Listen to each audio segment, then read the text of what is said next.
Yes. So once again, we are the Anti-Racist.Jubilee.Symposia. You can be able to find us on Facebook and Instagram. What that is Anti-Racist, ANTIRACIST _Jubilee, JUBILEE _Symposia. SYMPOSIA. And what we do is we like to celebrate, educate, and cultivate is what our three pillars. You can find ourselves what we do. In addition, you can be able to contact us if you need so within our email, which is going to be antiracist.jubilee.symposia.c.e.c for celebrate, educate, and cultivate at gmail.com. And from this time, we have announced that we'll be recording. So if you prefer, if you want the photo be shown or whatnot, it's definitely up to you. And at this time, I'm going to be able to allow us to introduce ourselves to our speaker, Shonte. And if mess up, Evelyn, you have anything you would like to intervene with, you definitely can.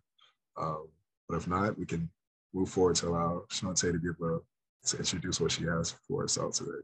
Yeah, well, thank you, Paul. Let me just give you a little bit of update on Shonte.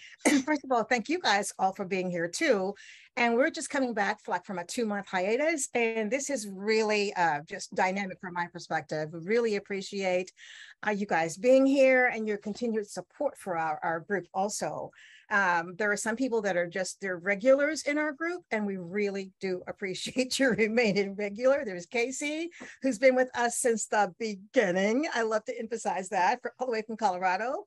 And Maja from Chicago has been with us for a long period of time. So we really appreciate you guys coming back. And Bill is fairly new. So thank you, Bill, for being here, and everybody else. Just welcome to everyone. So at this point, it's really a pleasure for me to introduce our guest speaker, and trainer today, who's going to talk with us, and we'll have interactive scenarios on workplace bias. Shonte is married to a young man that I've known for a long time.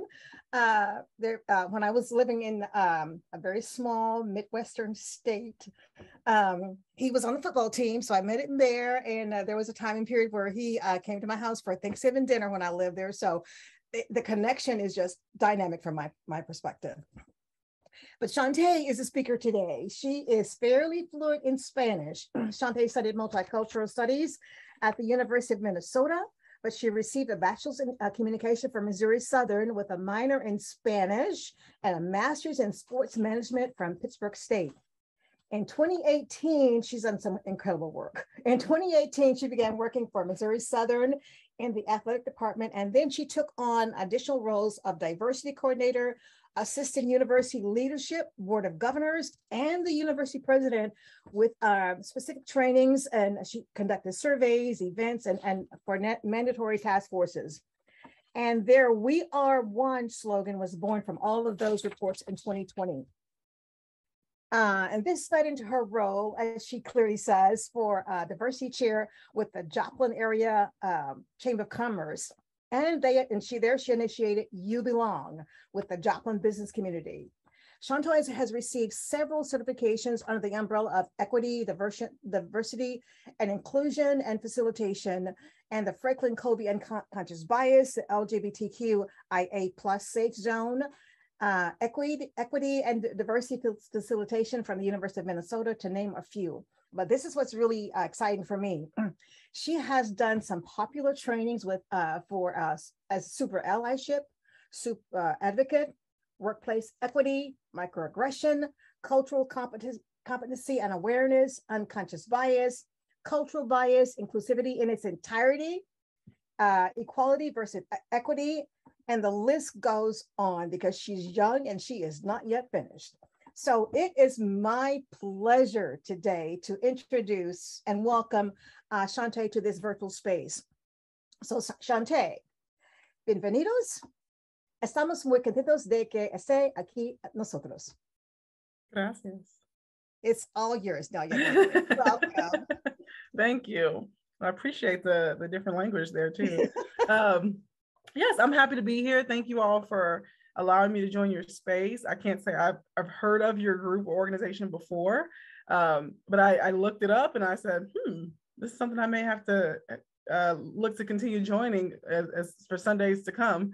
But yes, I'm excited to be here. I think I probably should have shortened my resume there for you all, because I didn't think it should read the whole thing, but I do have a lot of experience, not necessarily from the Zoom format of these topics and subjects, but it's something that I've grown quick passion for. I love to help others in their journey of diversity.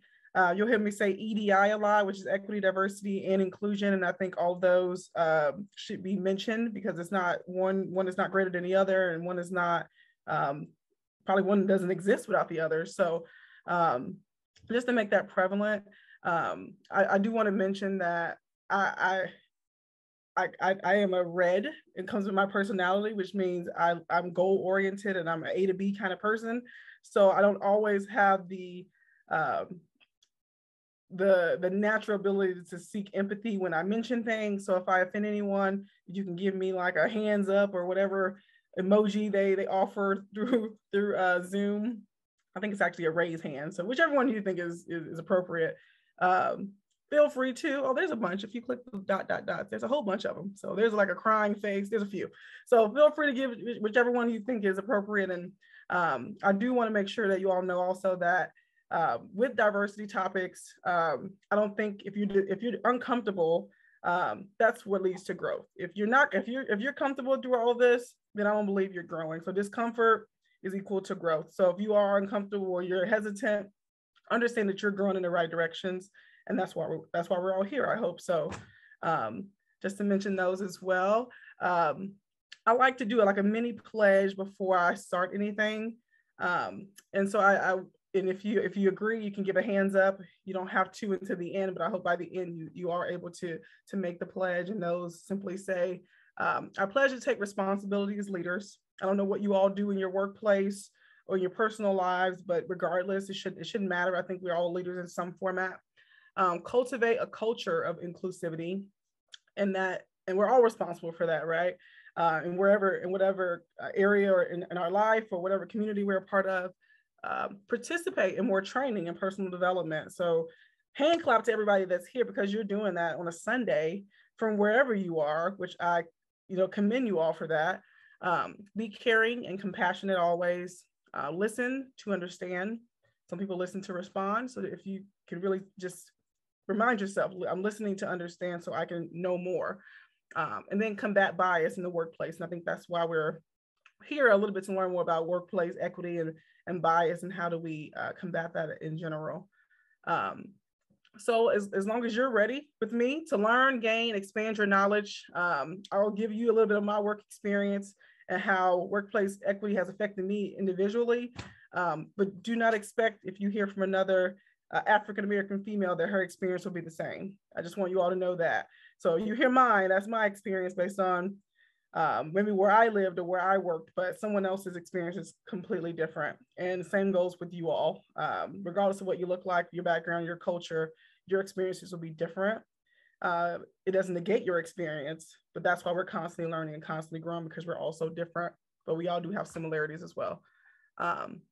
So no assumptions made. Keep your eyes, ears, doors open, and just ready to grow with me as I'm gonna learn a lot from you all too. So when she told me that she wanted me to give a little bit about my work experience, I thought, whoo, I don't know if folks are ready for all of it, but I wrote down a few things that were memorable, unfortunately. And not all bad, definitely not all bad. I've worked quite a few places, but I think my most prevalent memory, I used to work for Missouri Southern, and I also was a student athlete at Missouri Southern. And I played basketball there. I was really well known for that. Unfortunately, became kind of a little bit of my identity. Ready to grow. Is it Maha? I see. She's from Chicago, so I'm already on. Yeah. Thank you, Shonte. Maha, great. I'm already on her side. We're from Chicago, so I'm in the midst of a job that is a sponsorship coordinator for the athletics department. And I have a background in sales, I have that background in athletics, so I felt like that was a perfect fit for me, and I was really excited about it. I've been in this position for about 1.5 years at this point. And I'm not currently in this position. I was prior to this job. And I say this job because I'm in my actual office now. And I was attending what we consider part of the Joplin Chamber of Commerce. So Joplin has a chamber. Oh, I got another Chicago. Go, Casey.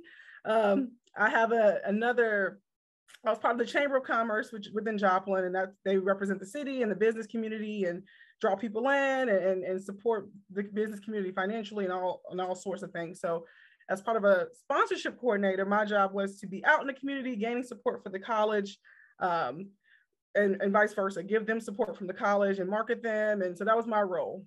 So I attended ribbon cuttings, I attended anniversaries for businesses, I attended anything that I think is a highlight of that business, and the chamber normally hosts those things.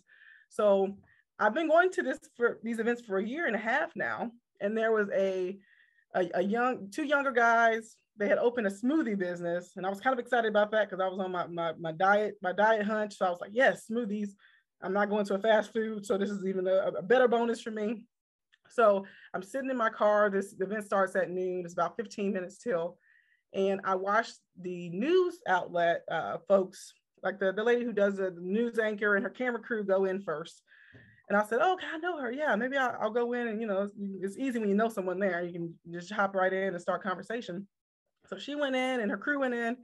And I seen them start setting up through the glass. And then I seen a family, it looks like a family, group of folks get out of 2 vehicles. They're all dressed in the same shirts, kind of like family reunion style, right? They're dressed in the same shirts. They're ready to go. They go in. And I'm like, oh man, they got good support. I'm so proud of these young people for tackling on the entrepreneurship, world and all of the sorts. And I've been to this business before just to kind of give my business card and express my support of them. But the chamber is really familiar with me because I go to businesses all the time and I work with them from diversity perspective and so on and so forth. So I go in, it's about 3 minutes till to the event about to start. I go in and the lady, the news anchor, approaches me and she says, oh, you almost missed the photo. Yeah, go ahead and join right in and I'll get the photo. And I'm thinking, did she think I'm a photographer? I'm thinking, like, I haven't missed any photos. I don't want to be in any photos. I'm not a photo person. So I thought about it for a second. And the president of the chamber was looking at me and he said, did she ask you about a photo? And I said, yeah, she did. And I'm like, she's seen me before, so she knows I represent Missouri Southern, right? And he's like, I don't know. And she said, oh, you didn't tell me you were family with them. And I'm thinking, I don't know these people, And it was apparent at that point that the 2 gentlemen that were owners of this smoothie shop were African-American. They played football in the past, so they kind of had a similar athletic build, I guess, if you want to say, to myself. Not anymore, but at that point, I guess I did. And his family was all African-American also. I think they'd driven down from St. Louis, if I recall him being from there. And I guess I walked in a couple of minutes behind them and she immediately assumed that I was family of theirs. I never met any of these people a day in my life, never even seen them. I didn't even greet them. I didn't even go over to them. I walked in like a customer kind of. However, I immediately thought she's encountered many conversations with me. She knows I work for Missouri Southern as I wear my name badge and my lanyard and so on and so forth. So she knows that about me. But as soon as discomfort kicks in, or when you're in a position where you're not so sure, you immediately draw back to what you think is correct, right? What your unconscious beliefs start to make sense of a situation. So although she knew where I worked and where I represented, what was comfortable was for her to associate me with people that I may look like. And I'm thinking, well, there's a good number of white people in here. I don't think you're family with them, but I was automatically assumed to be family with the owners and then their family that was supporting them. And by no means was I offended. The family looked great. They were beautiful. And I'm happy, I guess, to be a part of that. But although she knew me for everything, all of her experiences with me in conversations were erased based on her lack of maybe comfort, maybe her confusion, and immediately went back to her comfort zone, which was an assumption, which was bias. And that is naturally ingrained in all of us. So she's a great person. She later apologized after she was embarrassed for a little bit. And at some point I was kind of embarrassed to even mention it to her because I didn't want to embarrass her, but I thought this is how we learn. So I did approach her, but for sure, I thought that was one of my favorite lessons personally. And then from her perspective as well is, you know somebody until you don't. And when we rely on our comfort, we tend to go back to what we think we know, or the assumptions that we have based on what's right in front of us. And, that's not necessarily fair to everybody involved with that, but just a little bit about a story. So I hope that was helpful. I'm not a huge sharer, but I did want to make sure that if I'm going to ask you all to be uncomfortable, that I'm also uncomfortable a little bit. So there's that. So we have, I guess, including our host, 3, 6, 9, 12 people here right now, which is a great number. I would like, if you all could, I have a little I am assessment. And so it's a little bit of a bias assessment. Not saying you all are biased, which we all are. So you technically are, as am I. But I wanted you all to visualize yourself in the workplace. And how could you describe yourself? Maybe 2 different words. I am this, I am that, relative to workplace, okay? So I can start. I will say I am educated and I am reliable. If anybody else wants to, or maybe we can play the piggyback where I call a name, the next person calls a name. Let's do that. Okay, so I am educated and I am reliable. Bob. You're muted, sir. I am experienced, and I am getting over every damn day. Okay. How about Bill? Bill. There you go. I'm a teacher and I'm reliable. How about Kate?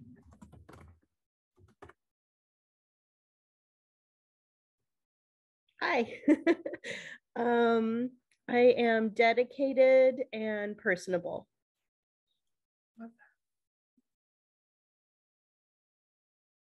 Kate, who you got? I forgot to call somebody.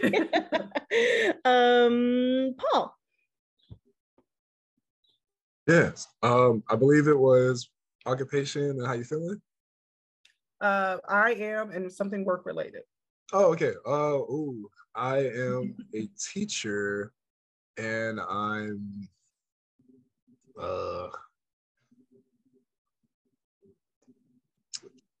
blessed. Blessed. All right. Yeah. And I guess I'll go Miss Ev, you want, or Maja? Take it away, Maja. Sure. I am knowledgeable and I am helpful. Okay. Let's go with Miss Evie. I am organized and I am reliable. Let's go with Casey. I am hardworking and I am learning. John. I am thorough and I am honest. Donna?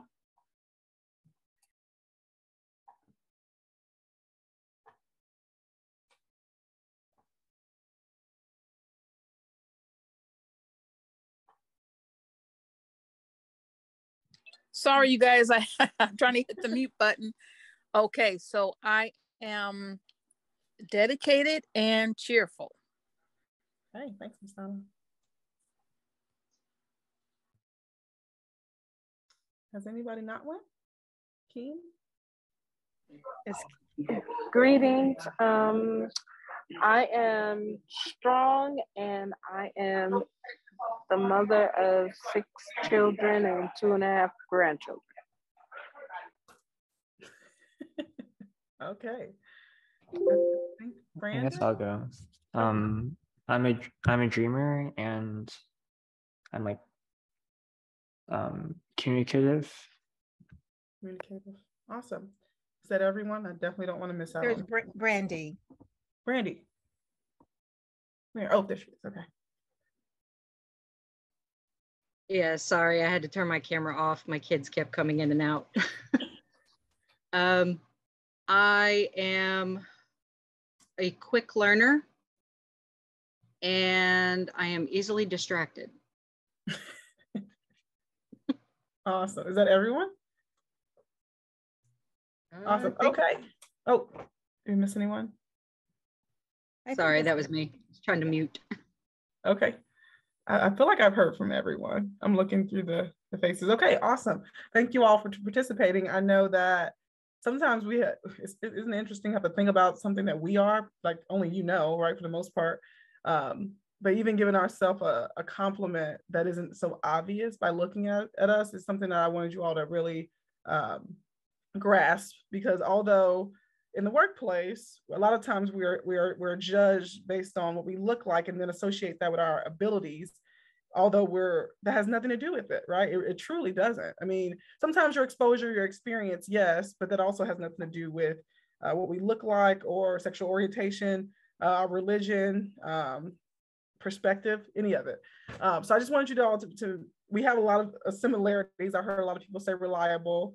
I heard a few other ones that were not necessarily the exact same word, but same concept. So just keeping that in mind, especially in the workplace, because a lot of us don't know our maybe associates really well or our peers really well. And so we use what we think we know to fill in the blanks. So I just want to mention, and I wrote this down because sometimes I think of things in the middle of the night and I type it in my phone and save it in my notes. Because when I wake up, I'm like, what was that? It was a great thought, but I forgot it. So I thought about this a couple of nights ago. The difficulty of workplace bias is that it homes all of the types of biases into a simulated career or job environment. So what that means is we hope for professionalism, right, in the workplace, impact, influence. We may not be as comfortable in work because we have to wear certain clothes or present ourselves a certain way. And we hope that people conduct themselves to the highest standards. So when we experience bias in the workplace, it hits us a little different. Or when we showcase bias, we almost think, "Ooh, I probably shouldn't have said that because I could probably get fired, or I probably can get sued," or something like that. So the expectations are higher. And so that makes it a little tougher, because I don't want anybody to not be themselves. However, I think we should always be the way we are, but in the right ways. Does that make sense? Okay. And again, I wrote this, like I said, middle of the night. So if it didn't make sense, I was gonna scratch it for any time I do this next time. But our end goal here, so to effectively address workplace bias, hold conversations with empathy, and then foster inclusive team cultures. And I'm gonna assume, based on where we all are from, which I've heard a few different places, we all don't work in the same places, right? So if we say anything about where we work or anything like that, nobody can possibly be offended, because we don't work for the same businesses or companies, right? Can anybody give me a hand if they work for a place that they see someone else that's an employee of theirs also, or a peer of theirs? Anybody? Evelyn? Roger and I kind of sort of work together. Okay. Yeah. So we really are on the same team, basically. Yeah. Okay, good. Well, that's not too bad. And John and Bob and Kate also. Okay, where do you all work? Different groups. We're with political groups. Oh, okay. Yeah, 2 different political groups. That sounds interesting. Okay, awesome. Okay, so I think we have enough people to jump into a breakout room. But before we do that, I wanted to mention 3 things. Before we go out to the breakout room, I'll give you your topic, what you need to discuss. But I want you to kind of utilize this knowledge before you go in. We're looking to identify bias, okay, cultivate a connection, and then choose courage. Okay, so those 3 things, keep those in mind. And then if you say, I don't really know what those mean, I can go into detail here in a bit, but I want you to just take those with a grain of salt, okay? And the topic, they'll be all fairly simple, but you'll use your small group to kind of go into deeper so that you all have a chance to share individually. Because in a bigger group, it'll be nearly impossible to get a good word from everyone, okay? And they'll be random. I don't know you all that well. I don't know who knows who, but I'm just gonna, can you put the 3 things to talk about in the chat? Absolutely. So So I'll do the first one for the first 7 or 8 minutes, okay? And so that we don't get confused and we're all on the same page. We'll come back. We'll maybe summarize really quick as a union, and then we'll go back into the second group. That makes sense? This is fairly new, but it's Zoom, so I'm trying to make it work as best as I can here. Which I do like this because I get to see next up. You know, there's a little judgment here. You all have very pretty faces, so we're good to go. Okay, the first one, I think I'm gonna skip one that won't go as well in a smaller group. And I'll also type it as I'm trying to say it. So you'll list, and if you have paper that helps too, or your phone or whatever you want to use, you'll list 5 people in your professional network, okay? And when you go into your groups, after you write those down, that'll be in your column 1, okay? In column 2, you'll list age group, and you'll put down their ages, okay? And you obviously know your age, so you don't have to do that. In column 3, their education level, okay? Whether that high school, master's, PhD, whatever that looks like. You'll put gender in I think we're in the 4th column now. 5th column will be physical ability, and I'll put this in the chat. And then 7th, did I say 5th? 1, 2, 3, 4, 5. 6th column will be race and ethnicity. And the last column will be sexual orientation. So you're currently a SSAHM. I see the same people every day. Well, this is your work, your personal work bubble. It doesn't have to be people you necessarily work with, but if they're in your professional network, then that'll work. They don't necessarily have the people that you work with every day. Does that make sense? So if you have a mentor, they're in your professional network technically. If you have someone that you get, I don't know, a trainer or some degree, that's part of your professional network. Not necessarily people you work alongside of. She said she's a stay-at-home mom. That's okay. List the people that you think are best, and that's fine, and it works too. It'll maybe limit a little bit how you share, but you'll still learn from other folks, so that'll work, okay? Okay, so we're listing our age group and education level, gender, physical ability, race and ethnicity. I'm not sure if I'm spelling right, I'm typing fast. And then sexual orientation. All right, so we're gonna go into breakout rooms in 3, 2, assign automatically, 1. Okay, I will open all the rooms as, wait, I'll send my chat first. Very good. Can everybody see that? Okay, awesome.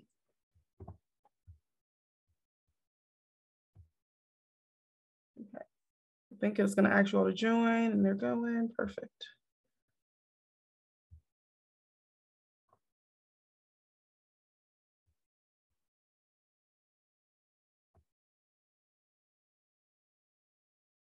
I didn't see a join button. You didn't see one? No. Oh, no, never mind. I see breakout 1.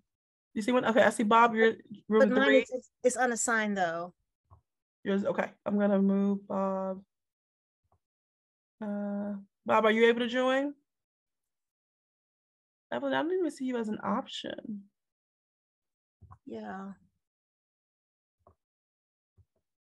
I don't see my name at all, so should I just hang out? Okay,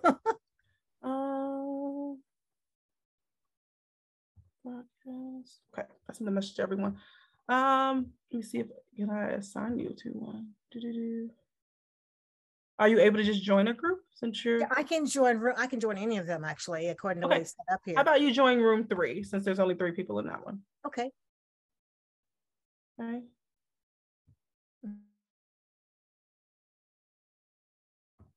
Awesome.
That went so fast.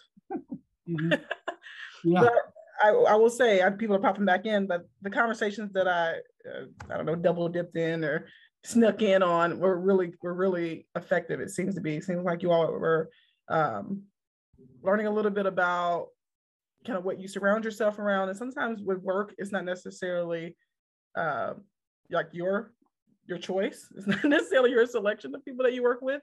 But I think also in your professional network, we tend to lean toward people that are a lot like us, a lot of people that make sense to us. And that does limit our exposure, our experience a little bit. And it definitely minimizes how we see other perspectives. And that is where we gain bias from. So I was really taken back by a bias that I just learned a little bit about. So I'm going to share it with you all. And I'm curious if anybody's heard of it. Idiosyncratic rater bias. Has anybody ever heard of that? It's a mouthful. There's so many biases, you all, it's not even funny. So this could have been just created, but idiosyncratic rater bias is when we rate others based on our subjective interpretations of the assessment criteria and our own definition of what success looks like. So based on what we think success is how we rate other folks. One more time. Yeah, for sure. So idiosyncratic rater bias is when we rate others based on our interpretations of our own definition of what success looks like, right? So some people think success is having $1 billion. Some people think success is just your kids aren't in jail, and that's a great thing. Some people think success is, a solid relationship or having a ton of friends. Whatever success looks like to different people is how we rate others. And so that's almost unrealistic. And so we're really unreliable when it comes to rating people, because someone's, example of success, especially as leaders, as managers. I'm a supervisor with the Boys and Girls Club currently, and I have to remember that I have to judge people, unfortunately, based on what I'm doing, any kind of reviews, annual reviews, quarterly reviews, based on their job description, not necessarily based on what I think they should be successful at. Because I have high expectations, I do, of myself, of other people, and with my husband, then I have to really remember what he thinks is successful is not necessarily what I think is successful. I would hope we're on the same page on most things, but he could care less a lot of times about dishes and laundry, But a basket, a dirty basket house is not on his to-do list like it is on mine, right? So actually, he probably does laundry a little bit more than me, but still, just what we deem successful individually, we can't necessarily, Brandon gets that, we can't necessarily condemn that on other people. And I think that when people hire folks, they do that. When people are in supervisor positions, they do that. And it's not necessarily fair. So I really related to this bias, and it's something that I think really plays a role in workplace as well. So going forward, I heard a little bit about asking questions to understand and not making assumptions, because that's dangerous, is what I heard. That was a quote I heard. That's dangerous. And I'm thinking, yeah, it is, because that now people have this connotation of who you are based on something that you said that could have easily been nipped in the bud by a question, simply a question. And there's a quote that I really like to have on, I usually have on the back of my corkboard back there, but it says, if you don't understand, ask questions. If you're uncomfortable about asking questions, say you are uncomfortable about asking questions and then ask anyway, okay? Chimamanda Ngozi Adichie said that. She's an author and a speaker. And I've never heard her speak, but I've heard that statement once or twice. And I said, I'm gonna put that on my board. I tell my Boys and Girls Club kids that it won't be resolved unless you ask the question. So just tell me you're afraid to ask the question, then ask it. And now we're on the same page. Just that simple. I think that's why I study communications, because that fixes a lot of things, okay? And then going back to the idiocratic rater bias, we think we see the world as it is, when in fact we see the world the way we are. Isn't that interesting? We think we see the world as it is, but we really see the world out of our own lens, from our own perspective, the way we are. And we can't help that, but that's where questions, that's where exposure to different people, expanding your professional network, expanding your friendship circle, joining some random Facebook groups that you may have nothing to relate to those people based on the name of that Facebook group, allows you to expand your network build those stronger connections, and overall remove the bias that we automatically have built and ingrained in us. And I think if we're going back to the first three images I gave you all about identifying bias, cultivating connection, and now we're in the part where we're choosing courage. So this is where we're now stepping up, understanding why we think the way we do, and how can we reform our way of thinking, rewire our brain a little bit. So I have some role plays for you all, but I don't know if we'll have time to do them, so I'm going to skip that and go to the halo effect versus the horn effect. Has anybody ever heard of these? Halo effect versus the horn effect. Okay. Maja, right? Maja has. Okay. Anybody else? Nobody? And it's perfectly fine. I haven't. You haven't? I haven't heard. This is Donna. I haven't heard it. Okay. But Bill has, right? Awesome, Bill. Okay. So halo effect. Allowing an attribute to cause judgment of another person's qualities completely unrelated. So I'm going to give an example, and then I want you all to throw out a couple examples here in a little bit. And then we're going to go maybe a 5-minute breakout. You don't have to write anything down, so this will be a little quicker, but you all kind of give me some impressions that you've had in your workplace where you've seen the halo effect. And then once I tell you what the horn effect is, where you've seen those like live in real time, okay? So example of halo effect. He's handsome, so he must be smart. Nobody probably will say that out loud, but people think that, you know. I thought for the longest that certain actors were 6'3", and I learned that they were 5'4", and I'm like, they look tall on TV, right? Because they play this strong, I don't know, warrior character, or they play a superhero, and they're 5'5". But why would a superhero be 5'5"? But why wouldn't they be? You know what I mean? And I'm 6'2", so I do have a little bit of bias toward tall folks, unfortunately. Another one, she has a nice smile, so she must be a good shift manager.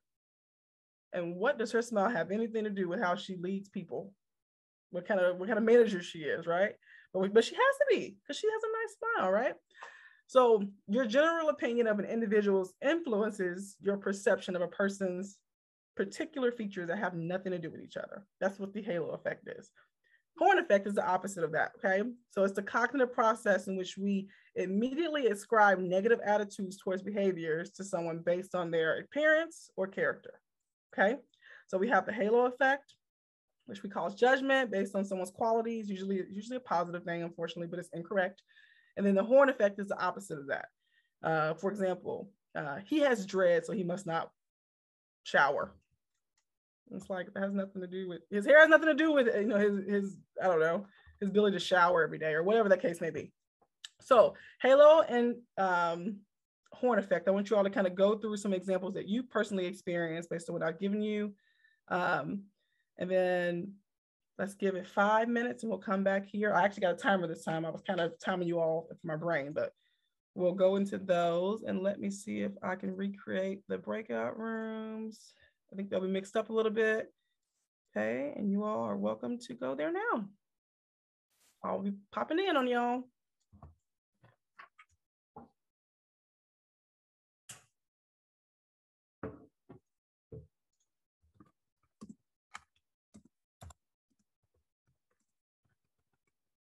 Is that when you may have to pick a room again?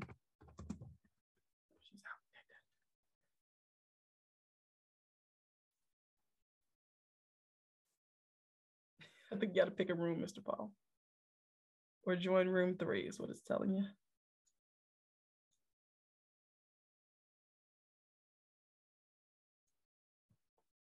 How about that bias?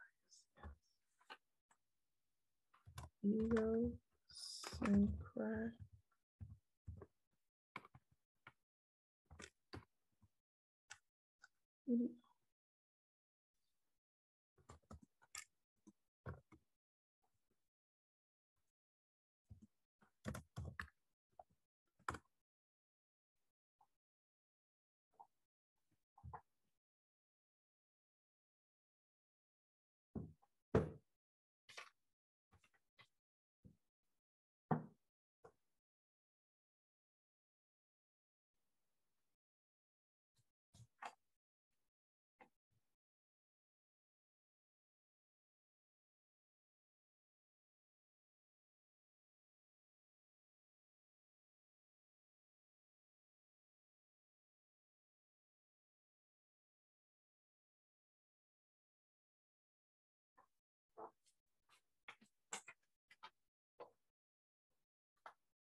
And we're back. Breakout rooms are so rude. They just boot you back mid. And I was still listening. I was like, oh no, 3 seconds. And I think, is she still here? Donna? Someone? Yeah, I'm still here. Who, me? No, yeah, I'm still here. She was talking and she like froze, right, Paul? Yeah, it's Brandy. She just took Brandy. her. She's still here. She's okay, right there. Got you. Did she ever finish her thought? To an extent, yeah, we already get it. Okay. All right. Well, look, time is flying and I hate it. But would anybody want to share? If anybody, my connection keeps cutting out. Okay, Brandy, no problem. If anybody wants to share, there's some really good Halo and Horn effect examples. And people were really, I mean, I think you all have done this before because some people are just like putting it out there. And I appreciate that, because that's part of it. Understanding, your biases will allow you to combat those a lot. And it doesn't happen overnight. God, I wish it did. Years. Sometimes it takes years. It takes getting to know people from other backgrounds that, and someone said, I'm not going to say who, because I don't know how she feels about it or he feels. I don't know who said it, but I heard it. They said, it's just ingrained in me. It's based on my background. It's part of who I am. And it's like, no, it's not part of who you are. It's part of who you allowed yourself to be for the longest. It's not a part of who you are. When we mentioned what our, at the beginning, who I am, okay, we define ourselves that way. We never define ourselves based on our bias. Nobody said bias, right? You are respectful, you are honest, you are reliable, you are blessed, okay? But your bias doesn't define who you are. And I think we settle on that because it makes sense to us, right? We try to make sense of everything as adults. A lot of us don't have time to learn something new, like, oh God, there's another sexuality, there's another letter to the LGBTQ plus. And it's like, we have to learn that now, after we've been we've learned so much already. And I think that's why children and teens and preteens, they're constantly learning, constantly growing. So they're more open to learning and growing and knowing more things, but adults aren't so much. And they're the hardest egg to crack. We already have so much that exists in our brains. We're trying to make sense of it all, but to add something brand new is mind blowing a little bit. But that impacts your neighbors. It impacts people you work with. And you don't want to be the one person unwilling and unknowledgeable. And right now you're not, but 30 years, hopefully there is only a few people that aren't knowledgeable about this kind of stuff. So yeah, be considerate about, be empathetic, be open to learning about this kind of stuff, because it is a lot. It doesn't happen overnight. I always say that, God, I'm constantly learning. Like I put in the chat, I think somebody asked about idiosyncratic bias. Hopefully he saw that, I think Brandon. But yeah, I mean, we don't feel like we have a lot of time to learn this stuff, and that's what makes it so difficult. But you make time for what you want to make time for. That is a true fact. My mom told me that, growing up, you make time for what you want to make time for. And I believe that more so as an adult now. So I think at this point, we can start opening up for a little Q&A. And then I do have some call to action or some homework for you all to take with you as we leave the space. So does anybody have any questions for me or each other, or however you want to go about it? Oh, John, did you want to go first? Sorry. Oh, questions. Let's do it. Raise hand. Okay. I don't have a way to raise a hand. John? Oh, there you are. Me? Okay.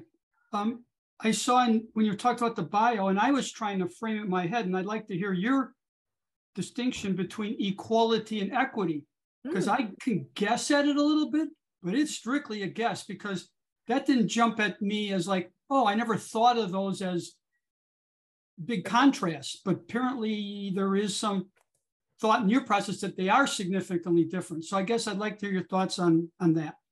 Yes, I wish I could find a graphic for you that would help. And I'm going to try to find it really quick. And there is a huge difference between equality versus equity. So equity, here we go. I'm going to share my screen with you real quick. Let's see.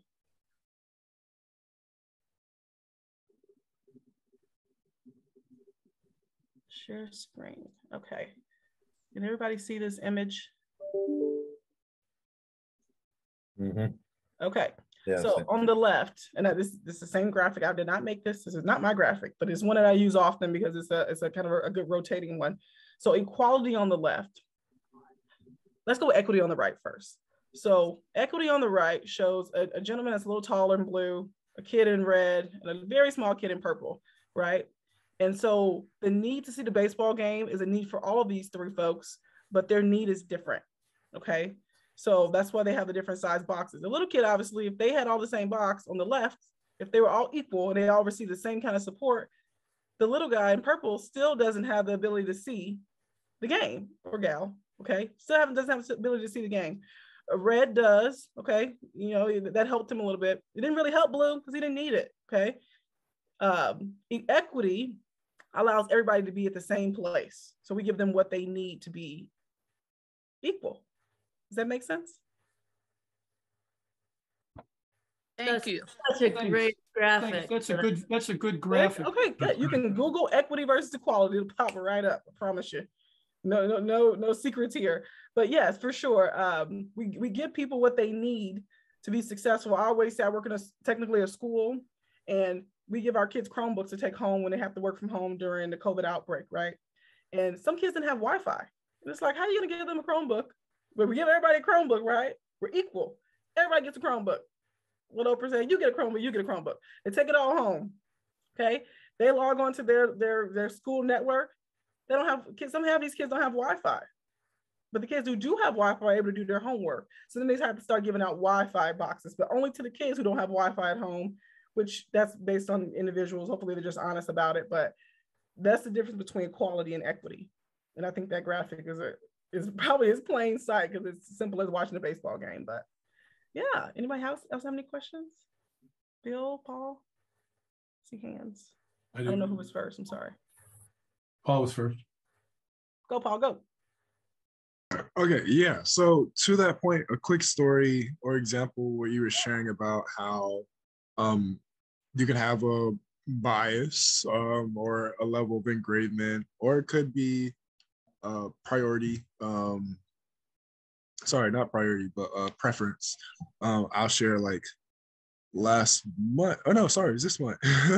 I went to Atlanta and literally on my Uber ride, single, dating, whatever, and I came across this Black woman who, from just her image, I was like, oh no, like people like you who dress like you or this uniform you have, I'm like, that's not my preference, you know. But we had a conversation where we shared something in common. Well, I was like, oh, she gets me. Like, she understands a lot of stuff that I relate to. I was like, oh, whoa, she's actually very intelligent, you know, like she might have the tattoos and all this stuff, but I'm like, no, I don't really like this. But I was like, oh, wow, like, dang, you're actually somewhat more accomplished than how I am when I was your age.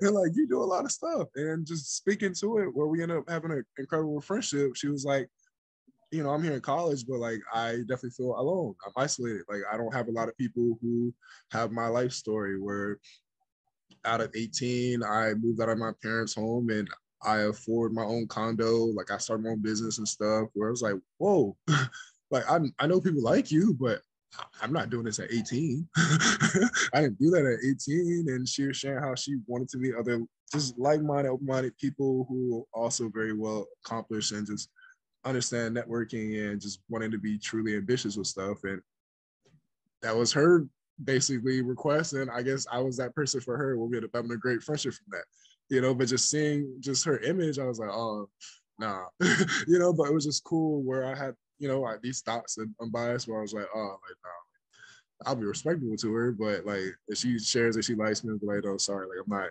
interested in you. But we ended up having just turning into an incredible like friendship. Just like that. That's awesome. Cool. Thank you for sharing that. That is really cool. And I want to respect folks' times too. I looked over at my little agenda that you all sent me, and we're at time, but I mean, I don't know how you do it. If you got to go. If you want to stay and gain more, please do. I don't have any place to be till 4 o'clock, so we're good. Yeah, let's give it about 7 more minutes. And so Bill will be the last question for this Okay. one. Awesome. Okay, so you sparked a thought in my head when we talked about the biases and came back from that.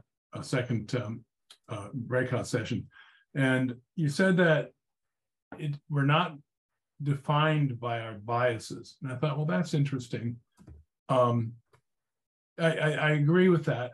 It's like, okay, the way we identify ourselves are traits, but the biases are the things that define how we are inclined to behave when we encounter a new situation. And we can recover from those if we're aware of them.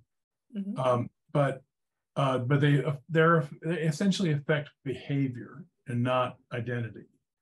Yeah. And so I'm thinking, well, okay, so how does that relate to what the situations where we encounter people who are blatantly racist, who espouse racist hatred at every point?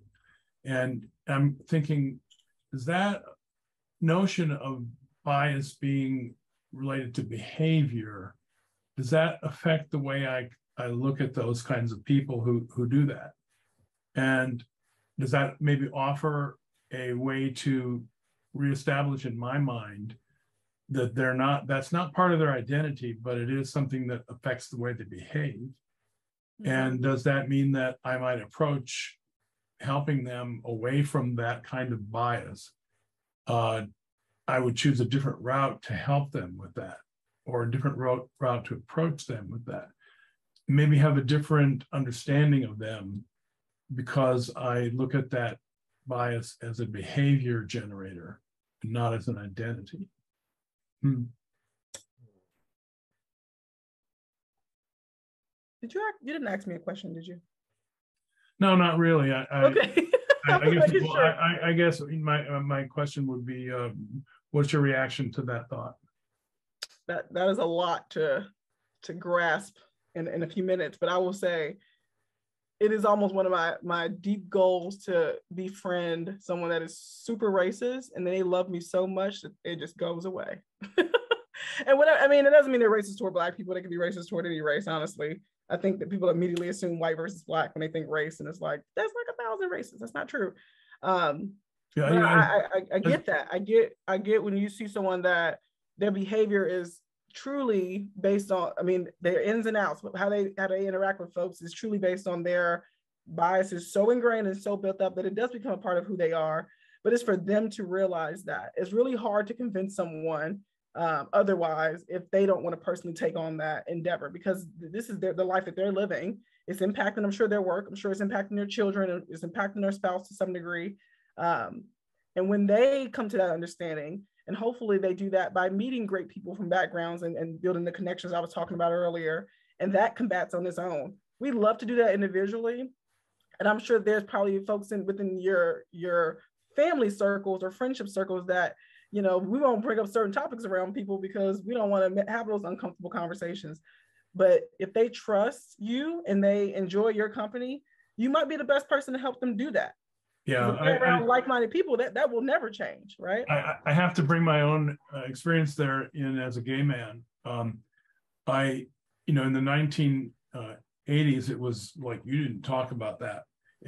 In fact, I was kind of amazed when you asked us to put down people's gender identity. It's like, oh wow, in 1980, this would never have ever been discussed much, and everybody here is just going like, oh yeah, well, they're gay or they're straight or not or bi or something, and they're fluid, and so that never would have happened back then. But in the 90s, one of the pushes of the gay activists was to make sure that everybody came out to all the people that were around them, their families, their friends, and just came out.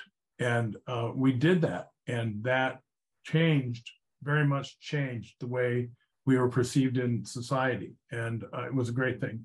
And I don't know that that's necessarily the same.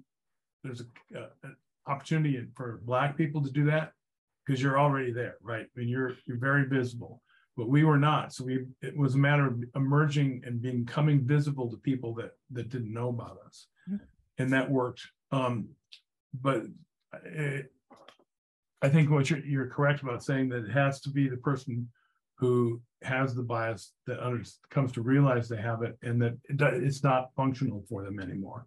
It's dysfunctional. and they'll be the person probably standing out eventually. You know, once a bunch of us are all on the same page, they're going to be the outcast, right? And eventually they're going to join the happy train over here where everybody's united and we're all in the melting pot together and making some good stew because we're all bringing what we got to the pot. I'm trying to read some of these great things in the chat at the same time, and I can't keep up, but I'm going to try to get back to them. I have the call to action that I wanted you all to be aware of, and I think we're going back to our pledges, what we initially pledged. I want to mention that again. We're taking responsibility as leaders. We're cultivating a culture of inclusivity, participating in more training and personal development. We're being caring and compassionate. We're listening to understand, which I think we did a great job of, all of these, but that one sticks to my mind. And then we're combating bias in the workplace the best way we know how. And I have a couple of things, ways to act with courage. So if we're on the giving end of maybe saying something that may not be so educated or trying to figure out the best way of going about it, ask questions, okay? Seek to understand. Check your assumptions first, listen again to learn, and then stand on your own. You don't necessarily have to blend in with what's the popular, because the popular is not necessarily always correct. We all know that, right? And on the receiving end, if you're on the receiving end of maybe some bias from other folks, we have to have courage to cope, okay? Take care of you, tell your story, encourage folks with similar stories. Strong response is always important. Not necessarily an emotional response, but a strong response. And then finding a mentor, I always say, is really helpful. Yeah, so I'm seeing some thank yous. I appreciate you all, but I do see some hands too. I'm not so sure if we already addressed those. Yeah, I don't think we have time for any more questions. Okay, all right. Yeah, I put my email at the top of the chat somewhere. If you stroll up, I'm so more welcome to receive your questions that way. But yeah, again, time is of the essence, y'all, because it means it went really well if we're still asking questions and having things to talk about. And I skipped some things, so even so, it went really well, I think. And be an ally when you feel something is wrong. Asking questions is always a safer route, so I'll just leave you all with that. Yeah, so thank you all. Shonte, can you add your email again? I think some people joined after you had put it in. Yeah, I'll just copy and paste that message and post it again. And thank you so much for being here, Shonte. And could you hang around just for a few minutes after everyone is already logged off? Of course. Yeah. And I feel like too, speaking maybe for the group, that we probably need to continue this conversation at another time, maybe with a different topic. Yeah, this is just, to me, we just tipped it. We got to have more. Yeah. Yeah. We just got started. Sounds like, and I'm more than happy to do that. I really enjoyed this group. Okay, let's talk about it after everyone has logged off, and we'll go from there. Okay, so I'm gonna get ready to say goodbye and leave. Is that good? Did you all get the email? Did you get it? Which? Should I share it with you and you maybe email it to folks? I've just put it. Yeah, I can. Is it the same one that I was participating with? I can email that one to everybody. Yeah. Okay, thank you. I'll do that. All righty. I'm going to say goodbye. You guys, love you all. Thank you so much. This is such a wonderful, safe, beautiful, encouraging, dynamic, a space where you grow. And I appreciate you, Evelyn, and all of you guys here. Thank Donna. you. We'll talk soon. I second Donna. Thanks. Bye. Thank you. Bye. Thanks. Bye, guys. Thank you. Okay. Paul, can you hang on too, please? I'm trying to get out. This